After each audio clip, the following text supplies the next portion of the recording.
Sir మొన్న మా ఆఫీస్లో ఒక అబ్బాయిని కలిసింది సార్. యముడికి మొగుడు సినిమాలోట ఎంత క్రేజ్ అంటే మీకు తెలిసి ఉంటుంది ఈ విషయం. అతను జెంట్స్ కి బాగా ఎక్కువగా ఉందని చెప్పి లేడీస్ కి దూరాడట. వాళ్ళ గాజు కూడా వేసుకుని వాళ్ళ గాజు కూడా విరిగిపోయి గిరిగిపోయింది చెయ్యి. ఆ గాజు ఇప్పటికీ ఉంది అతనికి.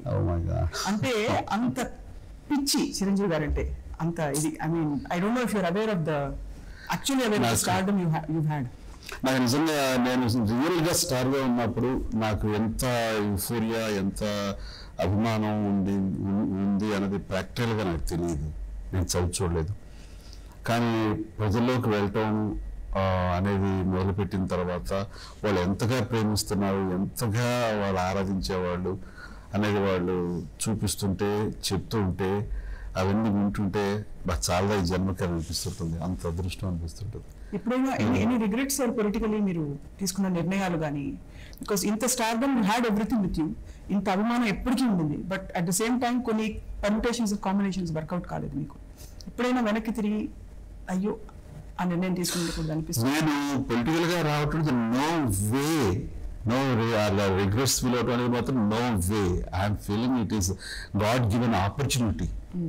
నాకు ఇది భగవంతు ఇచ్చిన గొప్ప అవకాశంగా నేను భావిస్తాను. అండ్ చిన్న ఎత్తులో నేను ఈ సామాజిక సేవ, మన బ్లడ్ బ్యాంక్ కానీ ఐ బ్యాంక్, ఈ చారిటబుల్ ట్రస్ట్ పేరుతో చేస్తున్నది లిమిటెడ్. ఈ యొక్క పొలిటికల్ వేదిక మరింత విస్తృతంగా ప్రజాసేవ చేసే అవకాశం నాకు లభించినందుకు నిజంగా చాలా అదృష్టంగా నేను ఫీల్ అవుతుంటాను తప్ప ఏ రోజు కూడా ఇది ఏమిటి అన్న. బట్ సినిమా ఇండస్ట్రీకి దూరం అయ్యాను, దూరంగా ఉన్నాను. నా లవబుల్, నేను లవ్ చేసే ఫిల్మ్ ఇండస్ట్రీ అన్నప్పుడు ఎప్పుడైనా సరే మిస్సింగ్ అనే ఫీలింగ్ మాత్రం ఉంటుంది. ఇది వాస్తవం, అది ఒప్పుకోవాలి.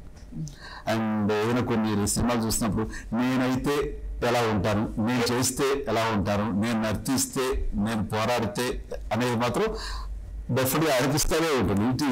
అది ఇది నాతో ఇన్బోర్న్ క్వాలిటీ అయిపోయింది. దాన్ని వేరు చేసి ఇప్పుడు నాకు సంబంధం లేనటువంటి ఏరియాని, నా సంబంధం లేని ఫీల్డ్ని, నా సంబంధం లేనటువంటి పిక్చర్ని చూస్తున్నట్టుగా నేను అనుకోలేను.